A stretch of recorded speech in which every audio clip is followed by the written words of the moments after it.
نحمده ونصلي على رسوله الكريم اما بعد فاعوذ بالله من الشيطان الرجيم بسم الله الرحمن الرحيم رب اشرح لي صدري ويسر لي امري واحلل عقدة من لساني يفقهوا قولي ربي زدني علما۔ فصل نمبر 84 ہے تحریم فواحش اور حفظ عصمت کا وجوب۔ زنا کی حد لوگوں کے اجتماع میں جاری کرنے کی حکمت توبۃ نصوص سے تمام گناہ معاف ہو جاتے ہیں اور معاشی سے خاتمہ بالخیر نہ ہونے کا خطرہ ہوتا ہے۔ رسول اللہ صلی اللہ علیہ وسلم نے ارشاد فرمایا کہ اکثر لوگوں کو منہ اور شرمگاہ جہنم میں لے جائے گی۔ آپ نے فرمایا مسلم کا خون 3 باتوں میں سے کسی ایک کے بغیر حلال نہیں ہے، شادی شدہ زانی یا جان کے بدلے میں جان، یا وہ جو دین چھوڑ کر مرتد ہو جائے اور جماعت سے الگ ہو جائے، یعنی ایسے صورت میں جس میں اللہ سبحانہ وتعالیٰ نے کسی کی جان لینے کو جائز قرار دیا ہے، اس کے علاوہ تو جان لینا منع ہے، لیکن جن کی جائز ہے اس میں شادی شدہ زانی بھی شامل ہے، ایسا شخص جو اپنی صرف اس برائی کی وجہ سے اپنی جان سے ہاتھ دھو بیٹھتا ہے۔ زنا کے مفاسد اور خرابیاں صلاح عالم اور فلاح دنیا کے سراسر خلاف ہیں، کیونکہ جب کوئی عورت زنا کا ارتکاب کرتی ہے تو اپنے سارے کنبے اور قرابت داروں، ماں باپ، بہن بھائیوں کے لیے موجب آر بن جاتی ہے، اور اگر کہیں وہ زنا سے حاملہ ہو گئی تو پھر ان کے آر کی انتہا نہیں رہتی، اور اگر وہ آر کی وجہ سے اپنے حمل کو مار دیتی ہے تو زنا اور قتل نفس 2 گناہوں کا ارتکاب کرتی ہے، اور اگر حمل باقی رہ جاتا ہے تو شوہر پر بلا وجہ تھوپا جاتا ہے اور جنبی کے نطفے کو اپنے اور اپنے شوہر کے کنبے سے جوڑ دیتی ہے جو قطعاً اس کنبے سے الگ ہے، پھر وہ اس کو ان کا وارث اور حقدار بنا دیتی ہے حالانکہ وہ غیر ہے، اور پھر وہ انہی میں رہتا ہے اور انہی میں پرورش پاتا ہے، انہی کے خاندان میں شمار کیا جاتا ہے، اور یہ اس قسم کی بہت سی خرابیاں صرف عورت کے ایک زنا کرنے سے وابستہ ہیں۔ اگر مرد زناکار ہے تو اس میں بھی اختلاط اور نسب واقع ہوتا ہے، محفوظ اور معمون عورت کو خراب اور تباہ اور برباد کرنے کا موجب اور سبب بنتا ہے، کیونکہ ایسا مرد ویسے تو دوستیوں میں لذت لے لیتا ہے، لیکن جب اس کی شادی کا وقت آتا ہے، کیونکہ وہ ایک شریف خاندان سے ہوتا ہے، والدین کسی اچھی جگہ پہ اس کی شادی کرنا چاہتے ہیں لیکن اس کا پچھلا ریکارڈ نہیں جانتے ہیں، جس کی وجہ سے دھوکے میں ایک پاکیزہ عورت کو ایسا شخص جب ملتا ہے تو زندگی خراب ہوتی ہے، نسب خراب ہوتا ہے، کیونکہ وہ گھر میں بیوی ہوتی ہے لیکن باہر دوستیاں چل رہی ہوتی ہیں یا زنا چل رہا ہوتا ہے۔ اسی طرح سے یہ چیز ہمیں سمجھ لینی چاہیے کہ یہ مردوں ہی کا صرف فعل نہیں ہے۔ اگر ہم بھی اپنی عزت کی حفاظت نہ کریں عورت ہونے کے ناطے، اپنی نگاہ کی حفاظت نہ کریں، اپنے لباس کا خیال نہ رکھیں، تو نہ صرف یہ کہ ہم خود بہک سکتے ہیں بلکہ ہم کئی لوگوں کو بہکانے کا سبب بھی بنتے ہیں۔ لہٰذا کسی ایک جرم میں ایک شخص نہیں ہوتا، بعض دفعہ بہت سے لوگ مل کر اس جرم کے قصوروار سمجھے جاتے ہیں۔ سزا تو کسی ایک کو ملتی ہے لیکن اس جرم کی بنیاد رکھنے والا، اسے پنپنے کے لیے راہ دینے والا، اس میں دیکھا جائے باریکی کے ساتھ تو وہ کون کون لوگ شامل ہیں تو ہر انسان اپنے آپ کو اس میں محسوس کر سکتا ہے۔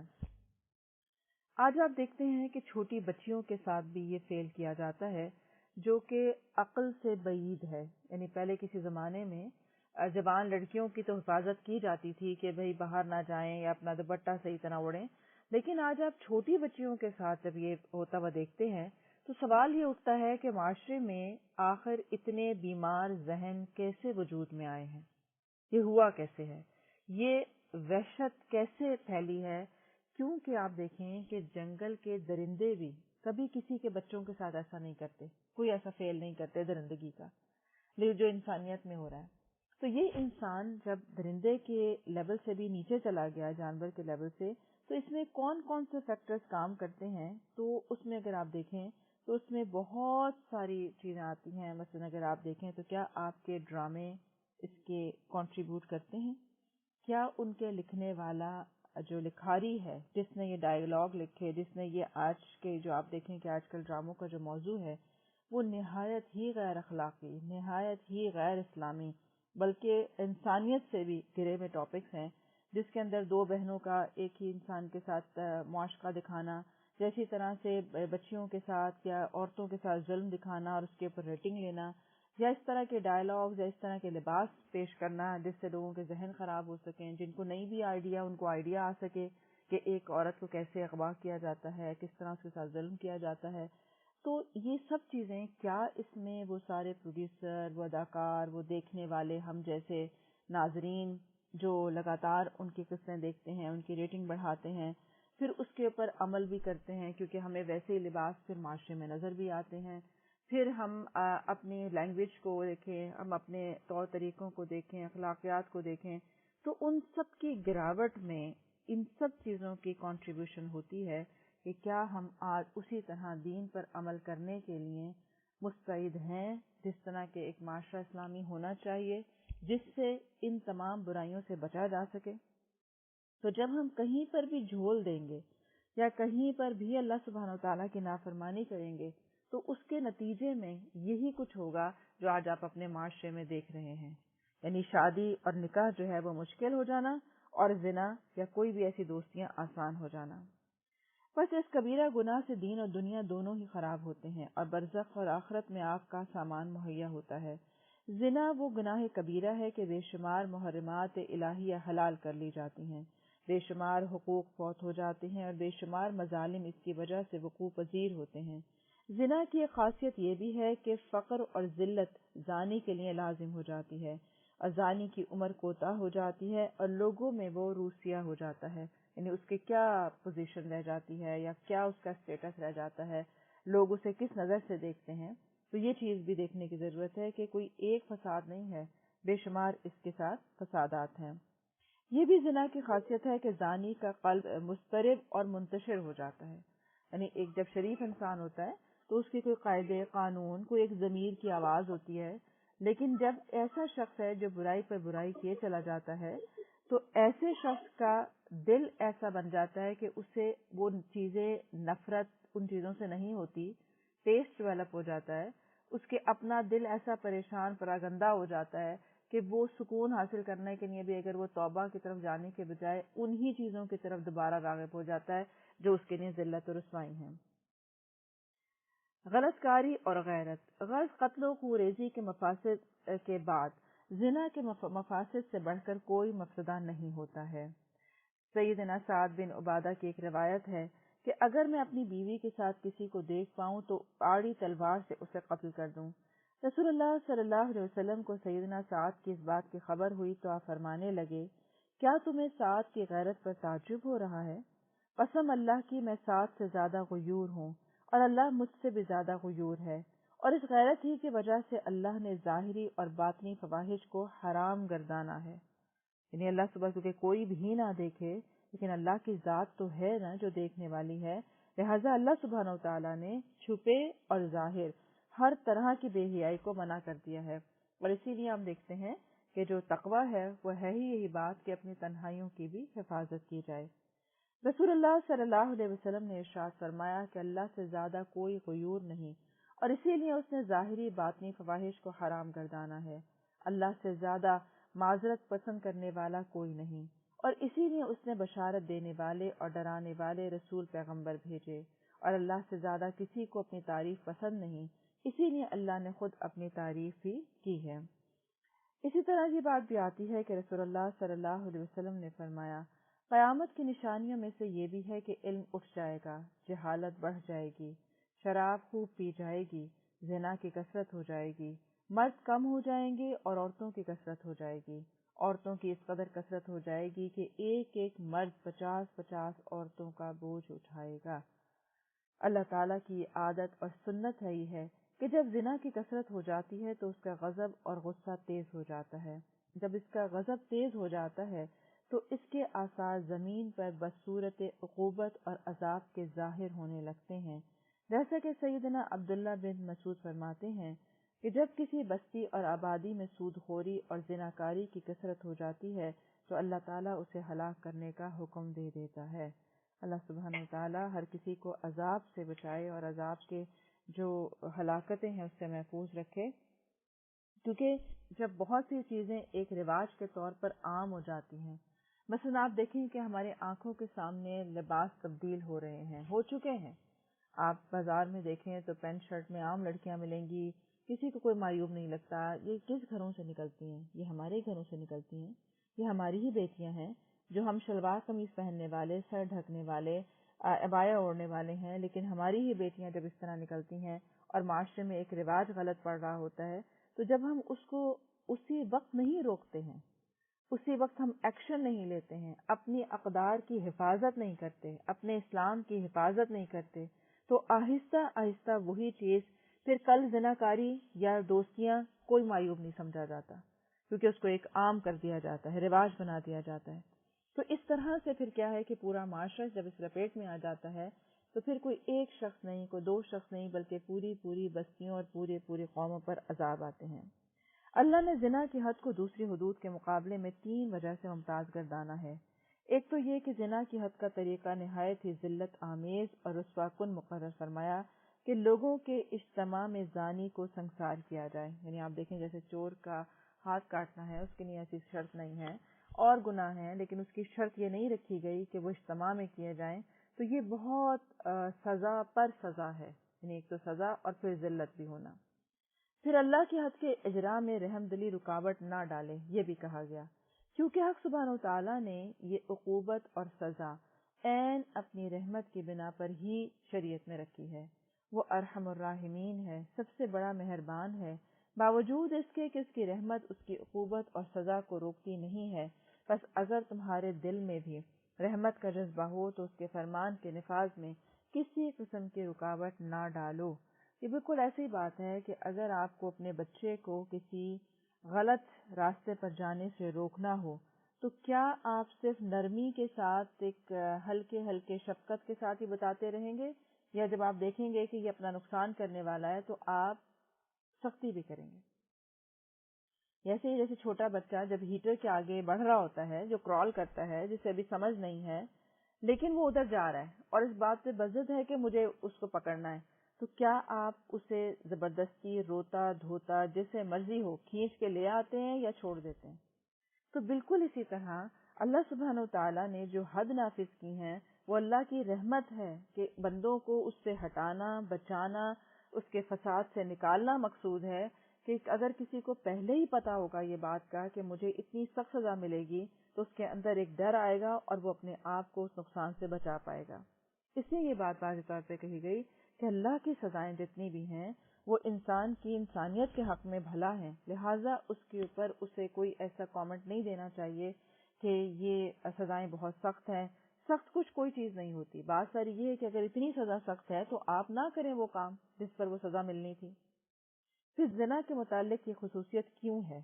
اس کا سبب یہ ہے کہ زنا کا ارتکاب شرفاء سے بھی ہوتا ہے، متوسط طبقے سے بھی ہوتا ہے اور ادنا طبقے کے لوگوں سے بھی ہوتا ہے، یعنی اس میں تمام لوگ شامل ہیں. لہٰذا اگر ہر شخص کو ایک ڈر ہوگا تو وہ دوسرے کی عزت کا احترام کرے گا اور اپنے آپ کو بچا کے چلے گا. عشق زنا تک لے جاتا ہے. زنا کے اسباب بہت سے ہیں لیکن سب سے بڑا سبب عشق ہے، اور انسانی قلوب جبلی اور طبعی طور پر عاشق پر رحم کرنا پسند کرتے ہیں، بلکہ بہت سے لوگ تو عاشق کی امداد اور اس کی اعانت کو باعث ثواب بھی سمجھتے ہیں. اگرچہ معشوق کی صورت دیکھنا بھی حرام ہے، یعنی جو نامحرم ہیں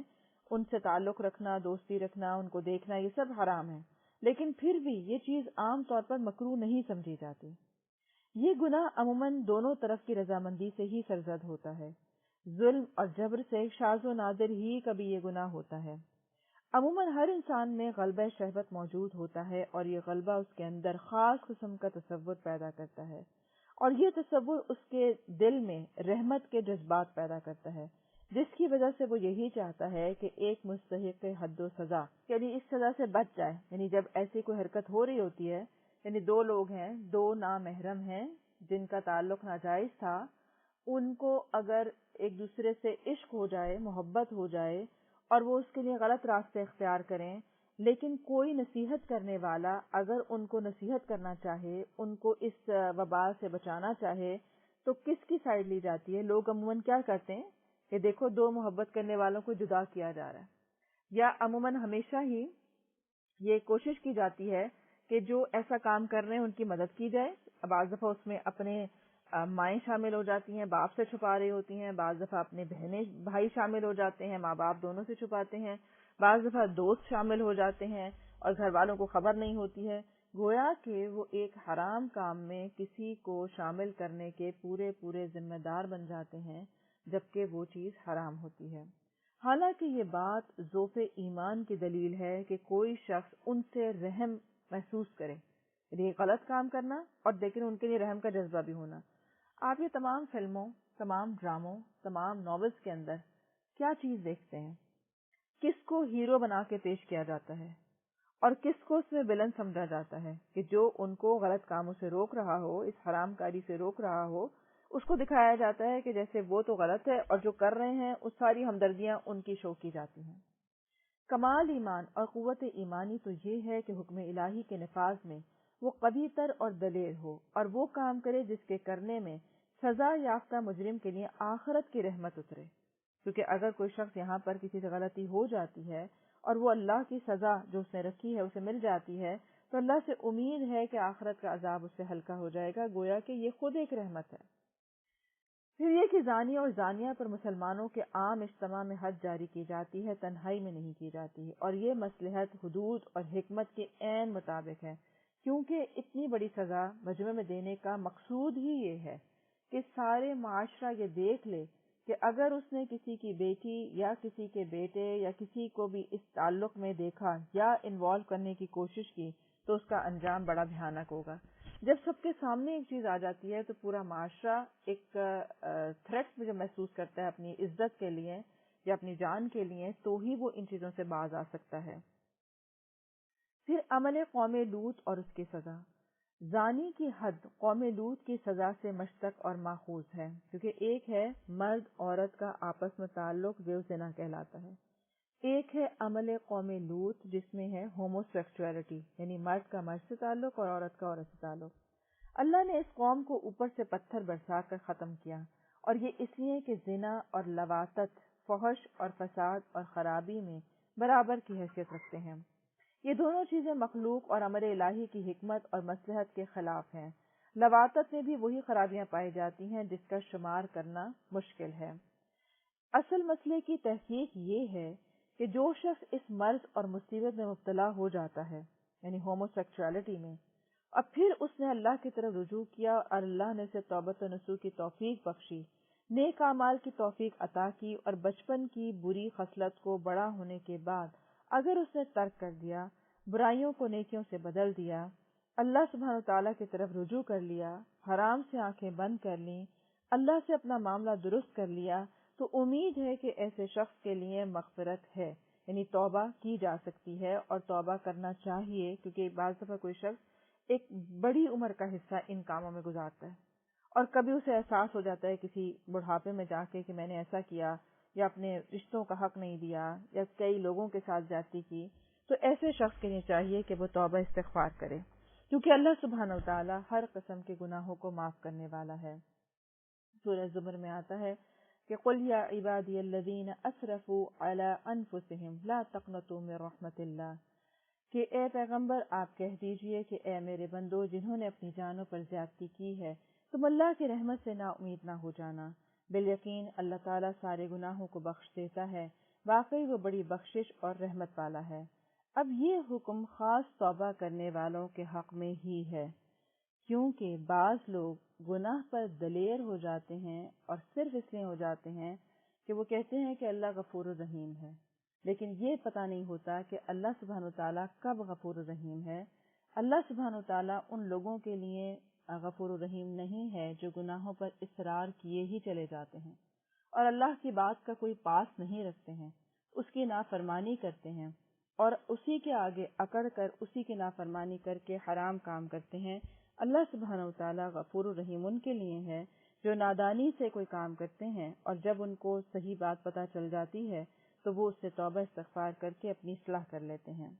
اس لیے اس کانسیپٹ کو اچھی طرح سمجھ لینا چاہیے اور اپنے آپ کو خود دیکھنا چاہیے کہ کہاں میں واقعی نادان ہوں اللہ کے احکامات کے بارے میں اور کہاں میں دلیر ہو کر پھر یہ کر رہی ہوں۔ تو لہٰذا ہر وقت اپنے آپ کو بچا کر رکھنا، تقوی میں رکھنا، اور اگر کہیں سے دل کہیں مائل ہونے لگے ایسی برائی کی طرف، کیونکہ آج کل ہاتھ میں موبائل نے، کمپیوٹر کی اسکرین نے ہر فحاشی کو، ہر گناہ کو اتنا آسان کر دیا ہے کہ جتنا امتحان آج تقوی کا ہے شاید کل اتنا نہیں تھا۔ لہٰذا اپنے اوپر خود کڑی نظر رکھنا، اور ذرا سے بھی کوئی چوک ہو جائے تو فوراً استغفار سے اس کو دھو ڈالنا، یہ کرنے کے کام ہے۔ عالم نزا میں پیش آنے والی رکاوٹیں۔ عالم نزا کون سا کیفیت ہوتی ہے؟ جب انسان موت کی طرف جا رہا ہوتا ہے، یعنی جو موت سے پہلے کی جو کیفیت ہے۔ عالم نزا میں حسن خاتمہ اور انسان کے درمیان بد عملیاں اور گناہ بطور سزا کے حائل ہو جاتے ہیں، کیونکہ بعض لوگ ساری عمر گناہ کرتے رہتے ہیں، ان کو کوئی سزا نہیں ملتی، نہ اللہ کی طرف سے نہ قانون کی طرف سے، کبھی کچھ نہیں ہوتا، حتیٰ کہ پکڑے جائیں تو پھر چھوٹ جاتے ہیں اپنے کسی اختیار کی بنا پر، پیسے کی بنا پر۔ تو کیا فرمایا جا رہا ہے کہ پھر ایسے لوگوں کو جو ان کی موت کا وقت آتا ہے، اس وقت ان کو حسن خاتمہ سے جو روکنے کی چیز بن جاتی ہے، یا مشکل میں ڈالنے والی چیز بنتی ہے، یا ان کے لیے جو ہلاکت کا باعث بن جاتی ہے، وہ ان کے وہ گناہ بن جاتے ہیں، اور انہیں گناہوں کی وجہ سے ان کو خاتمہ بالخیر کی توفیق نصیب نہیں ہوتی۔ چنانچہ عبدالحق الاشبیلی کہتے ہیں کہ سوء خاتمہ، اللہ سبحانہ وتعالیٰ سب کو بچائے،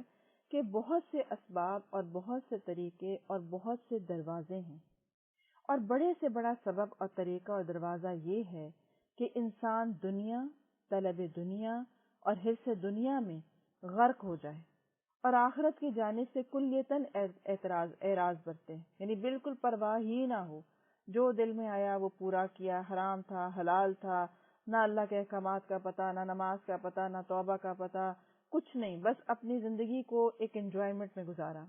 اور معاصی اور اللہ کی نافرمانی میں بے دھڑک اقدام کرتا ہی چلا گیا۔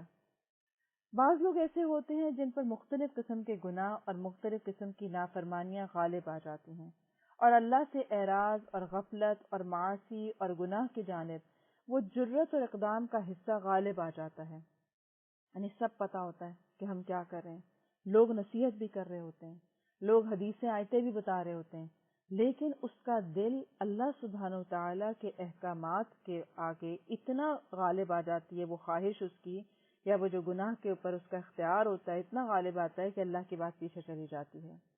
اور اس طرح اس کی عقل اور بصیرت اس کے وہ غلام بن جاتے ہیں اس کی خواہش نفس کے۔ اسی لیے آپ دیکھیں کہ جو منع کیا گیا ہے کہ وہ کون بندہ ہے جو اپنے خواہش نفس کو الہ بناتا ہے، کیوں؟ کیونکہ یہ ایک عیب ہے، یہ برائی ہے، یہ انسان کی اطاعت کے خلاف ہے کہ مسلمان بھی کوئی ہو، احکامات کو جانتا بھی ہو، لیکن صرف اب لذت یا ایک دل چاہتا ہے، میرا خواہش ہے میری، سب کرتا ہوا دیکھ کے اس ماحول میں آ کے ایک دم آپ کا دل جو ہے وہ اللہ کو بھول جائے اور اس کی طرف بڑھنا شروع ہو جائے جو برائی ہے۔ تو اسی لیے خواہش نفس کا امتحان بھی بہت بڑا امتحان ہوتا ہے، اور اپنے نفس کو اللہ کے تابع رکھنے میں ہی عافیت ہے۔ اسی طرح عبدالحق الاشبیلی کہتے ہیں کہ ایک اور شخص جسے میں اچھی طرح جانتا ہوں، حالت نزا میں اس سے کہا گیا کہ لا الہ الا اللہ کہو، اس کے جواب میں وہ کہنے لگا کہ فلاں مکان اس طرح آراستہ کرو اور فلاں باغ اس طرح درست کر لو، یعنی گویا کہ بے شمار لوگوں کا جائزہ لیا گیا کہ کون مرتے وقت کیا بات کر رہا تھا، اس کا آخری جملہ کیا تھا، اس کی آخری صحبت کیا تھی جس وقت وہ فوت ہوا۔ تو اس سے اندازہ ہوا کہ جو لوگ جیسی زندگی گزارتے ہیں ان کا خاتمہ بھی اسی پر ہوتا ہے، کیونکہ نزا کا عالم وہ ہوتا ہے کہ انسان کے اعصاب، اس کے حواس سارے کمزور پڑنے لگتے ہیں، وہ لاشعور میں جانا شروع ہو جاتا ہے، شعوری طور پر جو ایک احساس ہوتے ہیں وہ کم ہونے لگتا ہے۔ عموماً آپ دیکھیں کہ انسان لاشعوری طور پر وہی بات، وہی جملے، وہی طریقہ اختیار کرتا ہے جو وہ شعور میں کرتا ہے۔ مثلاً آپ جیسے کوئی بچہ گر جاتا ہے، مختلف لوگوں کے آپ نے مختلف ریئیکشنز دیکھے ہوں گے، کوئی کہے گا بسم اللہ، ایک دم لاشعوری طور پر، سوچا نہیں تھا اس نے، کچھ کہیں گے اوہو، کوئی کہیں گے یہ کیا ہوا، یعنی یہ جو آپ کا ایڈوانس ریئیکشن ہوتا ہے یہ آپ کو بتاتا ہے آپ اصل میں کیا ہیں، آپ کے بیک گراؤنڈ میں کیا ہے۔ اسی طرح آپ اپنے آپ کو دیکھیں کہ ویسے آپ اذکار بھی کرتے ہیں، تسبیح بھی پڑھ لیں گے، لیکن جس وقت آپ کے اوپر کوئی مشکل وقت آتا ہے، آپ شدید بیمار ہو جاتے ہیں، اس وقت آپ کی زبان سے کیا نکلتا ہے. کچھ لوگوں کی زبان پہ ہائے ہائے ہوتی ہے جس سے تو بہت بیمار ہو جاتے ہیں. کچھ لوگ دوسروں کو کوسنے لگتے ہیں, کسی کو میرا خیال ہی نہیں ہے. کچھ لوگ ہوتے ہیں وہ نعوذ باللہ اللہ کے بارے میں کوئی ایسی باتیں بولنے لگتے ہیں, میرے ساتھ ہی ایسا کیوں ہوا, اور میں نے کسی کا کیا برا کیا تھا. یا اسی طرح کچھ لوگ ہوتے ہیں وہ ویسے نہیں ان کو استغفار عادت ہے, لیکن وہ کثرت سے بیماری میں استغفار لاشعوری طور پہ کرنے لگتے ہیں. کچھ لوگ ہوتے ہیں وہ کلمہ پڑھنے لگتے ہیں لاشعوری طور پر. کچھ ہوتے ہیں وہ نرم پڑ جاتے ہیں, یعنی وہ ان کے اندر نرمی آ جاتی ہے, اللہ کی طرف رجوع بڑھ جاتا ہے, وہ اپنے آپ کو اللہ کے آگے عاجز کر دیتے ہیں. کچھ ہوتے ہیں وہ شقی ہو جاتے ہیں. تو یہ ہے رویہ, یہ ہے وہ لاشعوری رویہ کہ اپنے آپ کو چیک کرنا ہو تو اپنے ان کریٹیکل حالات میں دیکھیں کہ ایٹ ونس میرے دل میں کیا بات آئی یا میری زبان پر ایک دم سے کیا چیز آئی جب کوئی میں نے ایسی بات سنی, ایسی خبر سنی یا ایسا میرے پر کریٹیکل ٹائم آیا. یہی عبدالحق کہتے ہیں کہ ایک شخص ایک آدمی پر عاشق ہو گیا اور عشق نے بیماری کی شکل اختیار کر لی. اسی لیے آپ نے دیکھا نا یہ دوائے شافی جو نام ہے اس کتاب کا, کیونکہ یہ جو عشق ہے جو کہ ایک اچھا لفظ نہیں ہے, یعنی اس کا لفظ جو ہے یہ لسٹ کے معنوں میں آتا ہے. یہ وہ والی محبت ہوتی ہے جو جائز نہیں ہوتی, اس کے لیے بولا جاتا ہے. اسی لیے اللہ اور اس کے رسول کے لیے عشق کا لفظ نہیں بولنا چاہیے, یہ درست لفظ نہیں ہے. کیونکہ آپ دیکھیں حب کا لفظ آیا ہے نا آیات میں بھی, حب رسول کا لفظ ہے, یا اسی طرح جو لفظ بولا جاتا ہے عربی میں وہ محبت جو ہے وہ ایک اچھا لفظ ہے, لیکن عشق جو ہے وہ نیگیٹو لفظ ہے. اور اسی لیے آپ نے دیکھا ہوگا کہ جو لوگ اس مرض میں, کیونکہ یہ ایک باقاعدہ مرض ہے جو کسی نافرمانی یا حرام کے نتیجے میں لگ جاتا ہے انسان کو. جیسے آپ کھٹا کھائیں تو آپ کا گلا آٹو پہ خراب ہوگا. اسی طرح اگر کوئی شخص اپنی نگاہ کی حفاظت نہیں کرتا جو کہ اللہ تعالیٰ کا حکم ہے, یا اپنے لباس کی حفاظت نہیں کرتا, یا اپنی عزت کی حفاظت نہیں کرتا, اپنی صحبت کو نہیں اچھا رکھتا, تو اس کے نتیجے میں جو بیماری لگتی ہے انسان کو وہ عشق کی بیماری ہے. اور اسی لیے آپ دیکھیں کہ ایسا شخص صاحب فراش ہو جاتا ہے. یعنی بعض دفعہ کوئی شخص اکیلا ہو جائے گا, بس دنیا سے اس کا دل بیزار ہو جائے گا, ایک ہی شخص کے پیچھے ہو جائے گا, ساری جو توجہ ہے سارا فوکس ہے وہ اسی کے لیے زندگی گزارے گا. اگر وہ نہ ملے تو اپنی جان دے دے گا, دنیا میں ہر کسی کے رشتے کو بھلا دے گا, ماں باپ کا احساس ختم ہو جائے گا, اپنے بیوی بچوں کو چھوڑ دے گا. یہ بیماری یہ ایسی کہنا چاہیے موذی بیماری ہے جو انسان کو بیمار کر کے ڈالتی ہے اور کسی قابل نہیں چھوڑتی. اسی طرح معشوق کا یہ حال تھا کہ وہ اس سے سخت نفرت کرتا تھا اور دور بھاگتا تھا. بعض لوگوں نے کوشش کی کہ ایک مرتبہ اس کے پاس آ جائے تاکہ بیماری سے کچھ افاقہ حاصل کر سکے. معشوق نے وعدہ کر لیا اور اسے خبر دی کہ وہ عیادت کے لیے آئے گا. اسے اس خبر سے بہت خوشی ہوئی اور رنج و غم کچھ کم ہو گیا. لیکن پھر وہ آدمی آیا اور اس نے خبر دی کہ فلاں راستے تک وہ میرے ساتھ آیا اور کہنے لگا کہ اس نے مجھے رسوا اور بدنام کر دیا ہے اور ہر جگہ میرا نام لیتا ہے, اس لیے میں نہیں آتا. باوجود یہ کہ میں نے سخت اصرار کیا لیکن وہ واپس چلا گیا. یہ سن کر وہ اسی وقت بے ہوش ہو گیا اور زمین پر گر پڑا اور موت کی علامات ظاہر ہونے لگیں. اس حالت میں اس کے منہ سے بار بار شعر نکل رہے تھے کہ میرے دل میں تیری رضامندی خالق جلیل کی رحمت سے بھی زیادہ مرغوب ہے. جیسے ہوتا ہے نا کہ آپ عشق یا شعر جو ہوتے ہیں وہ محبوب کو کہاں سے کہاں چڑھا کے لے جاتے ہیں, نہ اس میں اللہ تعالیٰ کی کوئی عظمت کا احساس ہوتا ہے, اور بلکہ انسان کو ایسے ایسے درجوں پہ زمین آسمان کے قلابے ملائے جاتے ہیں. تو اس نے کیا کہا کہ مجھے تمہاری رضا اللہ کی رحمت سے بھی زیادہ محبوب ہے. سننے والے نے کہا کہ اے شخص یہ کیا بک رہا ہے, اللہ سے ڈر, اللہ سے ڈر. اس نے جواب دیا کہ یہ تو ہو چکا اور یہ واقعہ یہی ہے. کیونکہ جب انسان کوئی کسی کو کہتا ہے نا کہ ایسے نہیں کہتے, تو دوسرا شخص جو بیمار ہوتا ہے وہ کیا کہتا ہے, نہیں نہیں میرے سر تو سر چڑھ کے بول رہا ہے, مجھے تو عشق واقعی ہے اور میں جو کہہ رہا ہوں صحیح. یعنی اس کی عقل ایسی ماری جاتی ہے کہ نہ اسے دنیا کا ہوش ہوتا ہے نہ اسے اپنے ایمان کی پرواہ ہوتی ہے. یہ کہتا ہے یہ سن کر میں, اور وہ یہ کہتا رہا کہ مجھے تو ایسا ہو چکا ہے. یعنی وہ منع کر رہا ہے دوسرا کہ ایسے لفظ نہ بولو, لیکن وہ کہتا ہے کہ یہی بات اصل ہے. یہ سن کر میں وہاں سے اٹھ کھڑا ہوا اور گھر کے دروازے سے باہر نہیں نکلا تھا کہ مرنے کی آواز آنے لگی. اللہ تعالی ہمیں سوء عاقبت اور برے انجام اور منحوس خاتمے سے محفوظ رکھے. کیونکہ اس کی زبان سے پھر وہی بات تھی جو وہ اللہ کے بارے میں نازیبہ بات کہہ رہا تھا, کیونکہ وہ عشق کا جو بیماری یا جو مرض اس کو لاحق ہو چکا تھا وہ اس میں اتنا انوالو تھا. اور آپ نے شاید یہ ایسے لوگ دیکھے بھی ہوں گے. نوجوانوں میں پائے جاتے ہیں, بعض دفعہ بوڑھے لوگوں میں پائے جاتے ہیں. اس کی کوئی عمر نہیں ہوتی کہ آپ کہیں کہ اچھا کوئی شخص جو ہے اس عمر کو پہنچ گیا تو اب اسے عشق نہیں ہو سکتا, اسے کوئی بیماری نہیں ٹچ کر سکتی. ہر وہ شخص جو اللہ کی بتائی ہوئی حدود کا تعین نہیں کرتا ہے اور اپنے ایمان کی حفاظت نہیں کرتا, اپنی نگاہ کی, اپنے دل کی حفاظت نہیں کرتا, وہ ہر عمر میں اس مرض میں مبتلا ہو سکتا ہے. اسی لیے آپ دیکھیں کہ قرآن نے سورہ نور کے اندر, سورہ احزاب کے اندر پورا طریقہ کار بتا دیا کہ اس مرض سے بچنے کے لیے کیا کیا کیا جائے, حتیٰ کہ کسی کے گھر جانے کے آداب, پھر وہاں بیٹھنے کے آداب, اور پھر اسی طرح لباس کے آداب. کون سی ایسی چیز ہے جو نہیں بتا دی گئی ہے, اور وہ اس کا مقصود صرف یہی ہے کہ انسانوں کو ان بیماریوں سے, ان وبال سے بچایا جائے جو پھر انسان کے ہاتھ میں نہیں رہتا. کیونکہ آپ کسی عاشق شخص کو دیکھیں تو وہ کہتا ہے مجھے اپنے اوپر اختیار نہیں ہے, مجھے خود نہیں پتا میں اس سے کیسے نکلوں. تو وجہ کیا ہے؟ کیونکہ نافرمانی اس کا وبال اور فرما برداری ہی اس کا علاج ہے.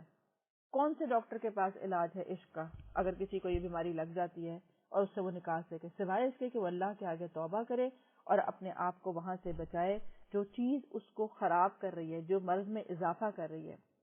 کیونکہ بعض لوگ سوال کرتے ہیں, یہ بہت عام سوال ہیں آج کل کے. یہ کچھ لوگ سوال کرتے ہیں کہ میرا دل چاہتا ہے کہ میں اس برائی سے باہر آ جاؤں, لیکن میں کیا کروں کہ میں نکل ہی نہیں پاتی, میں پھر توبہ کرتی ہوں, پھر چلی جاتی ہوں, پھر ہوتا ہے. تو اس میں سب سے بڑا فیکٹر جو کام کرتا ہے وہ یہ ہے کہ مثلاً آپ کا جب گلا خراب ہوتا ہے تو آپ اس کا سبب دیکھتے ہیں کہ گلا اگر کھٹائی کھانے سے خراب ہوا ہے تو آپ کھٹائی چھوڑ دیتے ہیں کہ مجھے علاج کرنا ہے, اور پھر دوا بھی لیتے ہیں. دو باتیں ہوتی ہیں. تو اس میں بھی یہ دیکھنے کی ضرورت ہے کہ اگر کوئی شخص اس مرض میں مبتلا ہے تو اس کے اسباب کیا ہیں, اور اس کے اسباب کو دور کرنا ہی اس کا علاج ہے. یعنی توبہ, استغفار اور اپنے اسباب کو دور کرنا. عموماً لوگ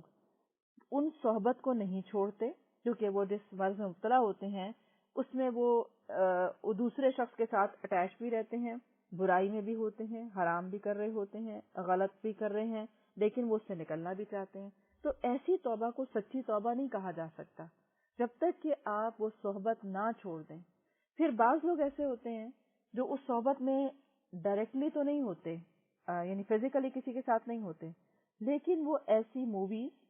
ایسے مناظر, یوٹیوب, ایسے ٹاپکس کو دیکھتے رہتے ہیں اور اس سے خاص طرح کی لذت حاصل کرتے رہتے ہیں. اس کی وجہ سے ان کے اپنے ہارمونز کے اندر وہ چینجز آ جاتے ہیں جو خود بخود ان کو اس برائی میں کھینچ لاتے ہیں. یعنی ان کے اندر ایک مرض پیدا ہو جاتا ہے, ان کے ہارمونز کے اندر سے جو سیکریشن ریلیز ہوتی ہیں وہ ان کے اندر کو بیمار کر دیتی ہیں. جب تک وہ نہ دیکھیں وہ مناظر انہیں چین نہیں آتا, وہ پلٹ کے ادھر جاتے ہیں, اور جتنا دیکھتے ہیں, جتنے ان مناظر کو دیکھتے ہیں اتنا زیادہ ان کے اندر فرسٹریشن پیدا ہونا شروع ہو جاتی ہے. پھر وہ اپنے آپ کو تسلی دیتے ہیں کہ ہم تو گھر بیٹھے ہوئے, ہم تو کسی کے ساتھ نہیں گئے, یہ تو کوئی اور کر رہا تھا, وہ غلط ہے, اور ہم تو ویسے ہی بچے ہوئے اس کام سے. لیکن ان کے دل کا کیونکہ بوجھ بڑھتا چلا جاتا ہے اور اندر کی فرسٹریشن بڑھنے لگتی ہے, بار بار وہ مناظر انسان کی نگاہوں کے آگے آتے ہیں, تو یہ چیز اس کی بیماری میں مددگار بنتی ہے. اب ایسا شخص بھی جب کہتا ہے کہ مجھے اس مسئلے سے نکلنا ہے, تو سب سے پہلا اس سے سوال یہ کیا جاتا ہے کہ کہیں آپ ایسے مناظر یا ایسی چیزیں تو نہیں دیکھتے اپنی زندگی میں, یا آپ کا ایسے لوگوں سے کانٹیکٹ تو نہیں ہے. تو جب وہ بتاتے ہیں کہ ہاں ہم ایسا کرتے ہیں, تو اس صورت میں آپ دیکھیں کہ انسان واقعی اگر کسی مرض سے نکلنا چاہتا ہے تو کیا ایسا ہو سکتا ہے کہ جو بیماری چیز بناتی ہو وہ اسے کنٹینیو بھی رکھے, یعنی وہ چیز جو کینسر کو بڑھاتی ہے آپ وہ غذائیں بھی کھاتے رہیں,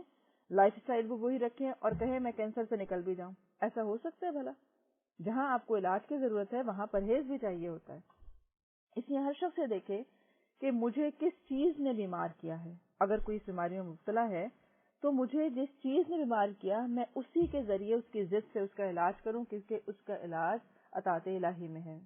سیدنا سفیان ثوری ایک مرتبہ رات کو صبح تک روتے رہے. صبح کسی نے آپ سے پوچھا کہ کیا گناہوں کی وجہ سے آپ اتنا روتے ہیں؟ سیدنا سفیان ثوری نے زمین سے ایک تنکا اٹھایا اور فرمایا, گناہ تو اس تنکے جتنی بھی حیثیت نہیں رکھتے, میں برے خاتمے اور سوء انجام سے ڈرتا ہوں. حقیقتاً یہی ہے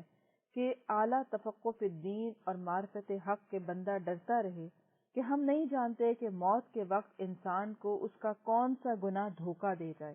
یعنی جس کو ہم گناہ سمجھتے ہی نہیں تھے پتہ چلے وہی آڑے آ جائے۔ اسی لیے اپنے آپ کو کبھی اس چیز کے پر راضی نہیں کرنا چاہیے کہ اس میں کیا حرج ہے، سب کرتے ہیں، اس میں کیا ہے، میں تو گھر بیٹھ کے کر رہی ہوں، میں تو اسکرین پہ دیکھ رہی ہوں، میں نے کون سا کہیں جا کے کچھ کیا ہے۔ کیونکہ ہر گناہ گناہ ہی ہے، اور اسی لیے آتا ہے کہ انسان کے تمام اعضاء زنا کرتے ہیں۔ آنکھ جب ایسے مناظر دیکھتی ہے تو وہ زنا کرتی ہے، ہاتھ جب کوئی ایسے کام کرتا ہے تو زنا کرتا ہے، اور پھر شرمگاہ اس کی تصدیق یا تردید کر دیتی ہے۔ اسی طرح حسن خاتمہ اور انجام بالخیر کے درمیان گناہ اور معاصی حائل ہو کر خاتمہ بالخیر کے درمیان دیوار بن جاتے ہیں، کہ حتیٰ کہ انسان پھر چاہ بھی رہے کہ میرا انجام ایسا ہو، لیکن جب تک وہ توبہ نہیں کرتا اس وقت تک وہ اس کے انجام کو اچھا نہیں دیکھ سکتا۔ سیدنا ابو درداء پر حالت نزا میں کچھ بے ہوشی طاری ہو گئی، پھر کچھ دیر کے بعد افاقہ ہوا تو یہ آیت ان کی زبان پر جاری ہو گئی، ہم ان کے دل اور ان کی آنکھوں کو پلٹ دیں گے، جیسا کہ یہ لوگ پہلی دفعہ اس قرآن پر ایمان نہیں لائے، اور ہم ان کو ان کی سرکشی میں بھٹکتے ہوئے حیران اور پریشان چھوڑ دیں گے۔ یعنی کہ انسان کو یہ ڈرنا چاہیے کہ کہیں ایسا نہ ہو کہ میری آنکھیں اور دل ہی پلٹ جائیں، کیونکہ دل اللہ کے ہاتھ میں ہے، اور اگر ہم نافرمانی کرتے ہیں تو یہی دل ہمارے مخالف بھی ہو سکتے ہیں، کیونکہ جن کو ہم سمجھتے ہیں نا میں اور میری مرضی، لیکن جس وقت اللہ کی مرضی اس کے اوپر چلنی ہے اور اللہ سبحانہ وتعالیٰ کی کیونکہ یہ تابع ہیں، لہٰذا جب انسان کا دل پلٹتا ہے تو اس کے اختیار میں نہیں ہوتا کہ وہ کیا کرے۔ اور اپنے آپ کو آپ نے کبھی تجربہ کیا ہے کہ اگر آپ کبھی کسی بات پر پریشان ہوں، آپ چاہیں کہ میں سکون میں آ جاؤں تو آپ آ نہیں پا رہے ہوتے جب تک کہ اللہ آپ کو سکون دے نہ دے۔ بعض دفعہ کوئی بہت چھوٹی سی بات آپ کو اتنا بےتاب اتنا پریشان کر دیتی ہے، اور بڑا سا حادثہ پہ آپ بڑے آرام سے صبر کر جاتے ہیں، کیونکہ دل اللہ کے ہاتھ میں ہے، جس کو چاہتا ہے وہ اس کو ہدایت دے دیتا ہے، اور ہدایت کس کو ملتی ہے؟ جو ہدایت طلب کرتا ہے۔ اسی لیے آتا ہے کہ جو صبر کرتا ہے اللہ اسے صبر عنایت کر دیتا ہے۔ تو جو دل کی ہدایت کا سامان کرتا ہے، اس کو بچا کے رکھتا ہے، اللہ سبحانہ وتعالیٰ بھی اس کے دل کی حفاظت فرماتے ہیں۔ اسی طرح عبدالحق الاشبیلی کہتے ہیں کہ اللہ برے خاتمے سے محفوظ رکھے جس کا ظاہر اچھا باطن صالح ہے، وہ برے خاتمے سے محفوظ ہے۔ برا خاتمہ اس کا ہوتا ہے جس کا عقیدہ اور اعتقاد صحیح نہیں، اور کبیرہ گناہوں پر وہ اصرار کیے چلا جاتا ہے۔ جس شخص پر گناہ غلبہ پاتے ہیں اور توبہ کرنے سے پہلے موت اسے آ دبوچتی ہے، اصلاح، انابت اور رجوع اللہ سے قبل ہی موت اس کا خاتمہ کر دیتی ہے۔ ایسے شخص پر حالت نزا اور سکرات میں موت کے وقت شیطان غالب آ جاتا ہے اور خاتمہ بالخیر سے بھٹکا دیتا ہے، کیونکہ دو وقت ایسے ہیں جو بہت کریٹیکل ہیں۔ ایک جب بچہ پیدا ہوتا ہے تو شیطان اسے ٹھوکا لگا کر اپنا حصہ لیتا ہے، جس کی وجہ سے پیدائش کے بعد بچہ روتا ہے، اور دوسرا ٹائم وہ ہوتا ہے کہ جب انسان جا رہا ہوتا ہے اس دنیا سے تو وہ پوری طاق میں ہوتا ہے کہ ساری زندگی تو یہ اسلام پر رہا، کسی طرح میں اس کے منہ سے یا اس کے عمل سے کوئی ایسی بات کروا جاؤں جس کی وجہ سے یہ اچھا خاتمہ نہ پا سکے، کم از کم اسلام پہ فوت نہ ہو سکے۔ تو یہ موقع اور انسان کمزور اور بے بس ہو رہا ہوتا ہے، اللہ یہ کہ انسان کے لاشعور میں ہی اللہ سبحانہ وتعالیٰ کی ذات، اس کی رحمت، اس کا احساس، اس کی عظمت کا جلال ہو، جس کی وجہ سے اللہ تعالیٰ اس کو بچا لے، کیونکہ لاشعوری میں بھی انسان وہی بات کرے گا جو اس کے دل دماغ پر ہوگی۔ عبدالحق الاشبیلی کہتے ہیں کہ ایک واقعہ میں نے سنا ہے کہ مصر میں ایک شخص تھا جو اذان اور نماز کا سخت پابند تھا، اور صرف اذان اور نماز کے لیے مسجد میں پڑا رہتا تھا۔ اطاعت اور عبادت کی وجہ سے اس کے منہ پر، پیشانی پر نور برستا تھا۔ ایک روز وہ اپنی عادت کے موافق اذان کہنے کی غرض سے مینارے پر چڑھا۔ مینارے کے نیچے ایک عیسائی کا گھر تھا۔ اتفاق سے اس گھر پر اس کی نظر پڑ گئی، دیکھا ایک لڑکی کھڑی ہے۔ اس وقت یہ بے قابو ہو گیا اور اذان اور نماز کو خیر بات کہہ کر منارے سے نیچے اترا اور سیدھا اس عیسائی کے مکان پر جا پہنچا۔ لڑکی نے اس سے کہا، یہاں کیوں آئے ہو؟ کیا ارادہ ہے؟ اس نے کہا، مجھے تم سے محبت ہو گئی ہے، میرا دل تم نے چھین لیا، میرے قلب کی تم مالک ہو۔ لڑکی نے کہا، میں برا کام ہرگز نہیں کر سکتی۔ اس نے کہا، میں تجھ سے شادی کر لیتا ہوں۔ لڑکی بولی، تو مسلمان ہے اور میں عیسائی، ہرگز تجھ سے میری شادی میرا باپ نہیں کرے گا۔ اس نے کہا، میں عیسائی ہونے کو تیار ہوں۔ لڑکی نے کہا، ہاں ایسا تو ہو تو میں شادی کرنے کو تیار ہوں۔ چنانچہ یہ شخص اسی وقت عیسائی ہو گیا اور اس لڑکی سے شادی کر لی۔ اسی گھرانے سے وابستہ ہو گیا، لیکن اتفاق کی بات یہ ہے کہ شادی کے دن ہی وہ گھر کی چھت پر چڑھا، وہاں سے گر پڑا اور اسی وقت مر گیا۔ اس لڑکی سے خلوت تک نصیب نہ ہوئی اور بے حاصل اپنا دین کھو بیٹھا اور آخرت بھی برباد کر لی۔ یہ بات بالکل درست ہے کہ کوئی نیک سے نیک شخص بھی یہ نہیں کہہ سکتا کہ ہمارا خاتمہ کیا ہوگا، یا ہم سے کوئی غلطی سرزد نہیں ہوگی، یا ہم نہیں بہک سکتے۔ ہر انسان کو ڈرنا چاہیے کہ انسان نہیں جانتا کب اس کا نفس اسے دھوکہ دے جائے، اور اسی نے آتا ہے نا کہ دھوکہ دینے والا تمہیں دھوکہ نہ دے۔ کون ہے؟ انسان کا نفس دھوکہ دیتا ہے، معاشرہ دھوکہ دیتا ہے، ہماری جھوٹی تعریفیں کرتا ہے، اسی طرح ہمارا جو شیطان ہمارے ساتھ ہے وہ ہمیں دھوکہ دیتا ہے، اور ہمارے ساتھ جو اللہ کے وعدے ہیں صرف وہی سچے ہیں۔ اور جتنا زیادہ اللہ سبحانہ و تعالیٰ کی بات کو اوپر کریں گے اور اپنے نفس کو اور اپنی خواہش نفس کو اور اپنے دل کو اور اس کی مرضیوں کو نیچے کریں گے، اتنا زیادہ انسان کا نفس تربیت پاتا ہے اطاعت کے لیے۔ اور اسی طرح آپ یہ بھی دیکھ سکتے ہیں، جو آپ اپنے معاشرے میں بھی دن رات دیکھتے ہیں، کہ کس طرح لوگ امیگریشن کے لیے، باہر سیٹل ہونے کے لیے اپنا ایمان بیچ دیتے ہیں، غیر مسلموں سے شادی کر لیتے ہیں، شادی بھی نہیں کرتے، صرف ایک جعلی ڈاکومنٹیشن بنوا لیتے ہیں نکاح کیے بغیر ہی، اور اس کو صرف استعمال کرتے ہیں، اور کیا کیا کچھ نہیں۔ اسی طرح بعض لوگ وہاں پر جا کر کسی نہ کسی خاتون کے ساتھ ملوث ہو جاتے ہیں، پھر اگر شادی بھی کر لیتے ہیں، نام کا ہوتا ہے کہ وہ مسلمان ہوں گی، وہ مسلمان بھی نہیں ہوتی، اور پتہ چلتا ہے کہ اولادیں کسی اور ہی دین پر چل پڑتی ہیں، پھر جس کا جو دل چاہتا ہے وہ بن جاتا ہے، اور ہاتھ کسی کے کچھ بھی نہیں آتا۔ اور یہ کس کا وبال ہے؟ صرف اور صرف اپنی دنیا کو آباد رکھنا، اور دنیا کو حاصل کرنے کے لیے ہر حد کو پار کر جانا۔ اسی طرح لواطت کی قباحتیں اور سزائیں بھی ہیں۔ لواطت کیا ہوتا ہے؟ ہومو سیکچوالٹی جو ہے۔ لواطت کا گناہ کفر کے قریب ہے، اور لواطت ازدواجی مصلحتوں کے سراسر خلاف ہے۔ اس کبیرہ گناہ کی سزا میں اللہ نے کسی قوم کو قوم لوط سے پہلے اس طرح ہلاک نہیں کیا کہ اسے جڑ سے اکھاڑ پھینکا ہو۔ اس قوم کو اس فعل بد کی وجہ سے اللہ نے وہ سخت سزا دی کہ دنیا کی کسی قوم کو ایسی سزا نہیں دی، اور اسے ہلاک کرنے میں مختلف قسم کی عقوبتیں جمع کر دی گئیں۔ ان کی آبادی، ان کے مکان ان پر الٹے کر دیے گئے، انہیں زمین کے اندر دھسایا گیا، آسمان سے ان پر پتھر برسائے گئے، انہیں سنسار کیا گیا، ان کی آنکھیں اندھی کر دی گئیں، اور ہمیشہ کے لیے عذاب ان پر لازم کر دیا گیا۔ اس قوم پر اللہ کی خفگی ایسی ہوئی کہ یہ جرم بہت سی خرابیوں کا موجب بھی بنا ہے، کیونکہ اسی لیے آپ دیکھیں کہ کسی اور جرم میں جیسے ناپ تول میں کمی بھی تھی، یا اور لوگ کفر بھی کر رہے تھے، لیکن اس کی بھی ایسی سزا نہیں آئی جیسے کہ ہومو سیکشوالٹی کے لیے آئی۔ تو اللہ سبحانہ و تعالیٰ کی جو سزا ہے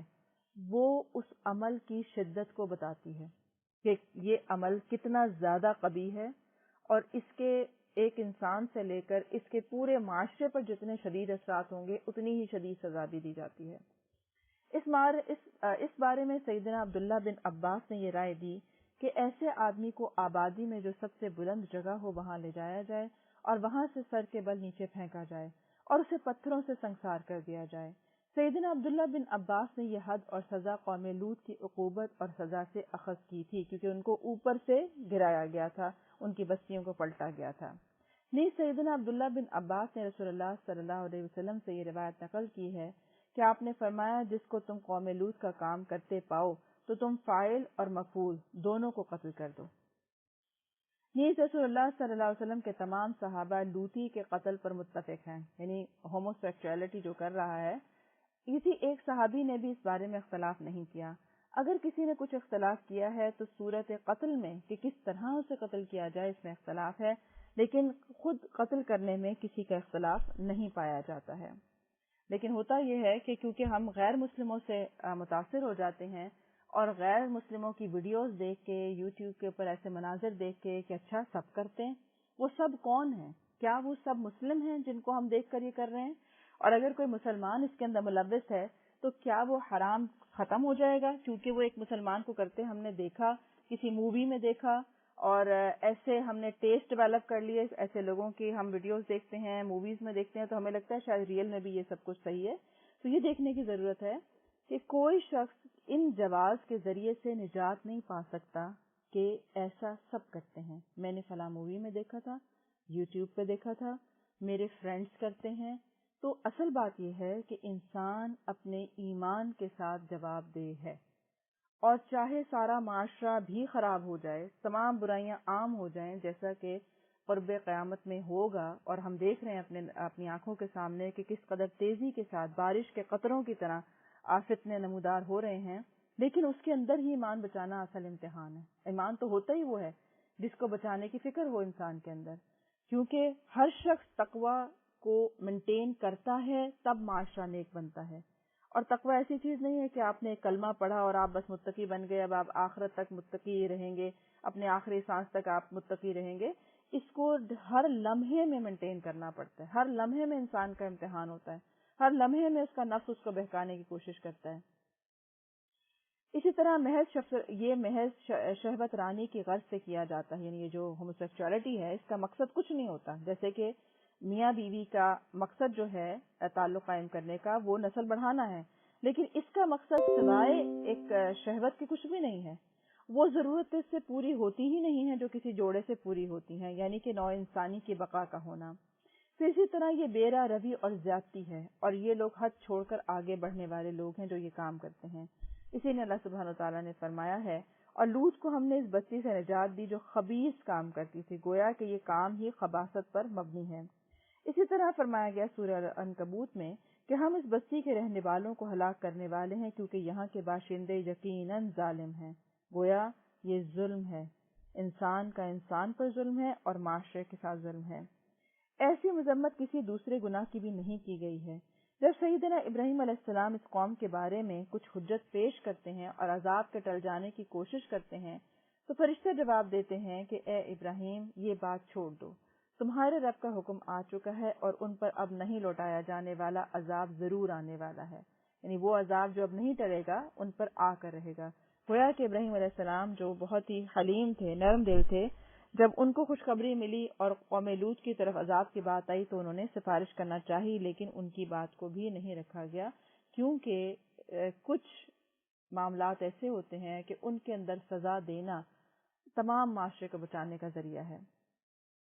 اسی طرح فرشتے سیدنا لوط کو حقیقت حال سے مطلع کرتے ہیں اور کہتے ہیں کہ آپ گھبرائیے نہیں، وہ نہ ہمارا کچھ بگاڑ سکتے ہیں اور نہ آپ کو دکھ دے سکتے ہیں، ہم کو اللہ نے ان کی ہلاکت کے لیے بھیجا ہے۔ اور پھر لوط علیہ السلام سے کہا گیا کہ تم کچھ رات گئے اپنے گھر والوں کو لے کر یہاں سے نکل جاؤ اور تم میں سے کوئی پیچھے مڑ کر نہ دیکھے،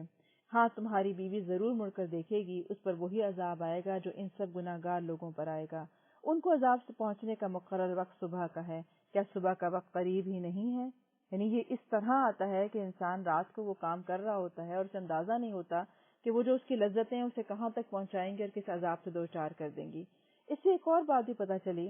کہ اگر کہیں پر ایسا کام ہو رہا ہو تو وہاں سے جگہ کو چھوڑ دینا چاہیے، جیسے کہ لوط علیہ السلام سے کہا کہ آپ اپنے لوگوں کو یہاں سے لے کر نکل جائیں، کیونکہ جہاں پر ایسی برائیاں ہو رہی ہوں اور کوئی ان کو نصیحت نہ کرے اور اس برائی کا حصہ بن جائے، یا اپنی زبان سے یا خاموشی سے بھی حصہ بننا ہی ہوتا ہے، تو پھر جب عذاب آتا ہے تو سب کو لپیٹ میں لے لیتا ہے۔ اسی لیے وتواصوا بالحق وتواصوا بالصبر کرنا ہر ایک شخص پر لازم ہے کہ وہ جب کوئی برائی دیکھے تو اس کو ہاتھ سے، زبان سے یا اپنے دل میں برا جان کر روکنے کی کوشش کیا جائے۔ اسی لیے کبھی بھی ایسے کاموں میں کسی کا ساتھ نہیں دینا چاہیے۔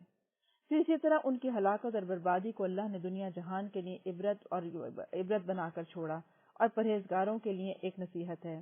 یقیناً ہر ایک کے لیے عبرت حاصل کرنے والے کے لیے اس میں بہت سی نشانیاں ہیں۔ یہ بستی ایسی راہ پر ہے جو برابر چلتی رہتی ہے اور اس میں ایمان والوں کے لیے بڑی نشانی ہے، یعنی سرے راہ تھی، وہ کوئی ایسے چھپے ہوئے لوگ نہیں تھے کہ کسی کو پتہ ہی نہیں تھا کہ کہاں وہ بستی ہے جو عذاب سے ہلاک ہوئی تھی اور کیوں ہلاک ہوئی تھی۔ تو بعض دفعہ آپ دیکھیں کہ آپ کی آنکھوں کے سامنے برائیاں ہو رہی ہوتی ہیں، میڈیا پہ ہو رہی ہوتی ہیں، لیکن اس کے خلاف آواز اٹھانا بہت اہم ہے، اور اگر اس کو برا سمجھا جائے، چاہے برائی کتنی ہی عام کیوں نہ ہو جائے، لیکن دل سے اس کی برائی نہیں جانی چاہیے۔ پھر سیدنا جبرائیل علیہ السلام نے اس طبقے کو اس حالت میں اٹھایا کہ یہ لوگ بے خبر تھے، غرور کے نشے میں پڑے ہوئے تھے، اور صبح ہوتے ہوتے وہ عذاب الہی کا شکار بھی ہو گئے تھے۔ صد افسوس اس بات پر کہ ساری لذتیں آن کی آن میں ختم ہو گئیں، حسرتیں وہ اپنے ساتھ لے گئے، شہوت اور خواہشات کی ساری رگیں ٹوٹ گئیں، اور ہاتھ کیا آیا؟ دائمی عذاب ہاتھ آیا۔ غفلت نے ان کو ایسا بے خبر سلایا کہ ہلاکت اور بربادی کے وقت ان کی جب آنکھ کھلی لیکن اس وقت وہ عذاب سے بچنے والے نہیں تھے۔ اے کاش تم ان لوگوں کے حالات دیکھ لیتے کہ وہ کس طرح الٹ دیے گئے اور پھر ان کے منہ جہنم کی آگ کے حوالے کر دیے گئے۔ اس کے بعد اللہ تعالیٰ نے اس قوم کے پیروکاروں اور بدکرداروں کو سخت سے سخت وعید سے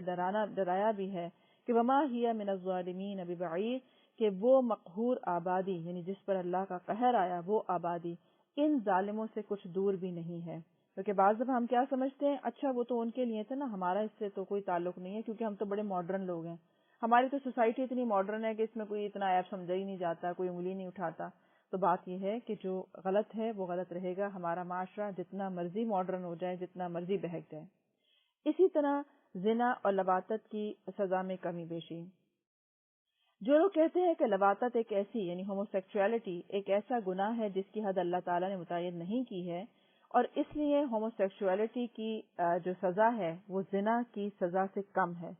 تو یہ بات ہے کہ دین الہی کے مبلغ رسول اللہ صلی اللہ علیہ وسلم نے ہوموسیکسولیٹی کی حد قتل مقرر فرمائی، اور قتل کا حکم حتمی اور یقینی ہے۔ اللہ کا رسول جو چیز بھی شروع فرماتا ہے وہ اللہ ہی کی جانب سے ہوتی ہے۔ بس اگر تمہارا مقصد یہ ہے کہ لواطت کی حد شرعاً مشروع نہیں ہے تو یہ بات غلط ہے۔ اگر تمہارا مقصد یہ ہے کہ قرآن حکیم کی کسی نص سے حد ثابت نہیں ہے تو یہ بات درست ہے کہ قرآن کی آیت میں اس کی حد نہیں آتی ہے، لیکن سنت میں یہ ثابت ہو جاتا ہے۔ سیدنا برا بن عازب سے مروی ہے، وہ کہتے ہیں میں اپنے چچا سے ملا، ان کے ہمراہ جھنڈا تھا، میں نے ان سے پوچھا کہاں کا ارادہ ہے؟ انہوں نے کہا مجھے رسول اللہ صلی اللہ علیہ وسلم نے ایک آدمی کی طرف بھیجا ہے جس نے اپنے باپ کی بیوی سے باپ کے مرنے کے بعد نکاح کیا، میں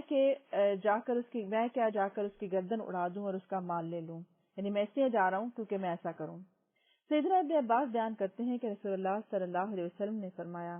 جو آدمی اپنے ذی محرم کے ساتھ زنا کرے اسے قتل کر دو۔ یعنی یہ جو ہم بعض دفعہ دیکھتے ہیں معاشرے میں کہ جب برائیاں پھیلتی ہیں تو وہ صرف ایک دو نامحرم کے درمیان نہیں ہوتی، جب کسی کی شرم و حیا جاتی ہے تو پھر وہ اپنے رشتوں کے لیے بھی اس کی شرم و حیا چلی جاتی ہے۔ آپ نے واقعات سنے ہوں گے کہ اپنی ہی بیٹی کے ساتھ کسی نے کیا، یا ماموں جو تھا وہ اپنی بھانجی کے ساتھ انوالو تھا، یا کوئی تھا۔ یہ چیزیں جو ہیں جب آپ اس کو روکتے نہیں ہیں یا اس پہ آواز نہیں اٹھاتے یا کسی کے ایمان کی حفاظت نہیں کرتے، کسی کو برا نہیں کہتے، تو پھر وہ بڑھتے بڑھتے آگ صرف یہی نہیں ہے کہ وہ دوسروں کے گھروں تک جاتی ہے، وہ اپنے گھر میں بھی لگتی ہے۔ اسی طرح سے چوپائے سے بدفعلی کرنے والے پر حد لازم ہوگی یا تعدیبی سزا ہے، کیونکہ جیسے آپ نے دیکھا کہ باہر کے ملکوں کے اندر بھی جو لوگ اس کے عادی ہو جاتے ہیں، کیونکہ انسان کے اندر ایک ایسے جرم پیدا ہو جاتے ہیں جس سے وہ باز نہیں پھر آ پاتا، اسے کچھ نہ کچھ اپنی تسکین کے لیے چاہیے ہوتا ہے، تو وہاں بعض دفعہ اتنی انسانیت سے گر جاتا ہے کہ چوپایوں کے ساتھ بھی یہ کام کیا جاتا ہے۔ اب اس کے اندر حد ہے یا صرف ایک سزا اس کے نہیں ہونی چاہیے؟ اب اس میں بعض لوگوں کا خیال ہے کہ اس کے اندر صرف تعدیبی سزا ہے، تعدیبی ہوتا ہے تنبیہ کرنا، یعنی آپ تنبیہی سزا کوئی ایسی دے دی جائے جبکہ اس کے پر حد نہیں ہے۔ اور جو لوگ اس کی حد اس کی قتل بتاتے ہیں وہ استدلال میں یہ بات لاتے ہیں کہ جو رسول اللہ صلی اللہ علیہ وسلم نے فرمایا کہ جو شخص چوپائے کے ساتھ بدفعلی کرے اسے قتل کر دو اور اس کے ساتھ چوپائے کو بھی قتل کر دو، جبکہ طحاوی اس حدیث کو ضعیف کہتے ہیں، اور یہ روایت سیدنا عبداللہ بن عباس بیان کرتے ہیں، لیکن خود ان کا فتویٰ بھی اس کے خلاف ہے، وہی فتویٰ دیتے ہیں کہ اس پر حد نہیں ہے۔ چنانچہ ابو داؤد کہتے ہیں کہ ابن عباس کا یہ فتویٰ ان کی حدیث کو ضعیف قرار دیتا ہے، یعنی کہ ایک غلط کام ہے، لیکن یہ بالکل وہ نہیں ہے جیسا کہ آپ زنا کہتے ہیں کہ ایک مرد اور عورت کا جو زنا کی حد ہوتی ہے، یہ وہ چیز نہیں ہے، اس لیے اس کو اس سے مختلف سمجھا گیا ہے، لیکن بہرحال ایک برائی ہے جو غلط ہے، یعنی جائز نہیں ہے یہ بھی۔ اسی طرح ایک ہوتا ہے دو لوگوں کا جسمانی طور پر تعلق قائم کرنا، یعنی مرد کا مرد کے ساتھ جسمانی تعلق کرنا، اور ایک ہوتا ہے عورت کا عورت کے ساتھ تعلق کرنا جس میں دخول نہیں ہوتا، جو کہ جائز نہیں ہے، لیکن وہ کوئی آلہ استعمال کر کے اپنی تسکین کرنا، جیسے کہ آپ دیکھتے ہیں کہ باہر کے ملکوں میں تو یہ عام سی بات ہے، کیونکہ ان کے نہ اسلام ہے، نہ دین ہے، نہ حدود ہیں، تو وہاں ایسے آلات استعمال کر لیے جاتے ہیں جس سے اپنے آپ کو جنسی تسکین دے لی جاتی ہے۔ تو یہ دو چیزوں میں فرق ہے، ایک ہے فزیکلی کسی کے ساتھ یہ ایکشن کرنا اور دخول کرنا، جبکہ دوسرا ہے کہ کسی چیز کا سہارا لیتے ہوئے اپنے آپ کو تسکین دینا۔ تو ان دو چیزوں کے فرق ہے، جائز دونوں ہی نہیں ہیں۔ اسی طرح سے تمام مسلمانوں کا اجماع ہے کہ اپنے مملوک غلام کے ساتھ لواطت کرنا بھی ویسا ہی ہے جیسا کسی اور کے ساتھ کرنا۔ جن لوگوں کا خیال ہے کہ اپنے مملوک اور غلام کے ساتھ لواطت جائز ہوتی ہے، وہ اس آیت سے استدلال کرتے ہیں کہ جو فرمایا گیا سورہ المومنون میں کہ جو لوگ اپنی شرمگاہوں کی حفاظت کرتے ہیں سوائے اپنی بیویوں اور اپنی باندیوں کے، کیونکہ اس صورت میں ان پر ملامت نہیں ہے۔ تو جو لوگ مملوک باندی پر مملوک غلام کو قیاس کرتے ہیں وہ درست نہیں ہے۔ ایسے لوگوں سے توبہ کرنے کا مطالبہ کیا گیا ہے، یعنی یہ چیز خود سے خود آپ جائز نہیں کر لیتے کہ اگر یہ چیز درست ہے تو پھر وہ کیوں نہیں ہے، تو ایسا نہیں ہو سکتا۔ اللہ سبحانہ وتعالیٰ نے جب انسان کو بنایا تو اس کے مفاد کے جتنے بھی احکامات تھے وہ اس کو دے دیے گئے، یعنی جتنی آزادی دی گئی ہے وہ تمام جو مفاد میں تھی وہ دے دی گئی ہے۔ جہاں جا کے انسان کی جان، مال، عزت، آبرو یا کسی بھی طرح کا نقصان وابستہ تھا تو صرف وہاں جا کے اسٹاپ لگایا گیا یا وہاں جا کے وہ قیود لگا دی گئیں، احکامات جاری کر دیے گئے، اور یہ سراسر اللہ سبحانہ وتعالیٰ کی رحمت اور انسان کی حفاظت کا ذریعہ ہے، اس کی جان کی، ایمان کی، معاشرے کی، نسلوں کی حفاظت کا ذریعہ ہے، دنیا آخرت کی حفاظت کا ذریعہ ہے۔ اور یہ اسی وقت سمجھ میں آتا ہے جیسے ایک بچے کو اپنی کم عقلی کی وجہ سے، ناسمجھی کی وجہ سے، کسی کے بہکانے کی وجہ سے ماں باپ کی بات نہیں سمجھ میں آتی اور وہ یہ بھول جاتا ہے کہ ماں باپ ہی میرے سب سے بڑے خیر خواہ ہوتے ہیں، اور وہ دوستوں کی بات میں آ کر غلط راستے اختیار کرتا ہے۔ اسی طرح اللہ سبحانہ وتعالیٰ کی بات کو جو جتنا سمجھ پائے گا، جتنا اس کی اطاعت کرے گا، اتنا ہی زیادہ وہ اپنے آپ کو محفوظ رکھ پائے گا، دنیا اور آخرت میں برائیوں سے اور عذاب سے نجات دینے میں کامیاب ہو سکے گا، کیونکہ اللہ سبحانہ وتعالیٰ کا وعدہ ہے کہ اللہ ان لوگوں کو نجات دینے والا ہے جو اس کی اطاعت کرنے والے ہیں، اور جو اس کی نافرمانی کرنے والے ہیں ان کے لیے سزا ہے۔ اس بات کا بلیو ہونا انسان کو برائیوں سے روکتا ہے۔ اللہ سبحانہ وتعالیٰ ہم سب کی حفاظت فرمائے، اور اس کی حفاظت شعوری طور پر کرنا پڑتی ہے۔ آپ دیکھیں اسکرین پہ آپ کو بے شمار چیزیں ایسی نظر آ جاتی ہیں جس پہ انسان بعد میں توبہ استغفار کرتا ہے کہ میرا اتنا وقت ضائع ہو گیا۔ اللہ سبحانہ وتعالیٰ ہمارے ایمان کی اور آخری وقت تک ہماری تمام ایمان، ہماری جان کی حفاظت فرمائے اور حسن خاتمہ سے نوازے۔ وآخر دعوانا ان الحمد للہ رب العالمین۔ سبحانک اللہم وبحمدک اشہد ان لا الہ الا انت استغفرک واتوب الیک۔ بارک اللہ فیکم۔ السلام علیکم ورحمۃ اللہ وبرکاتہ۔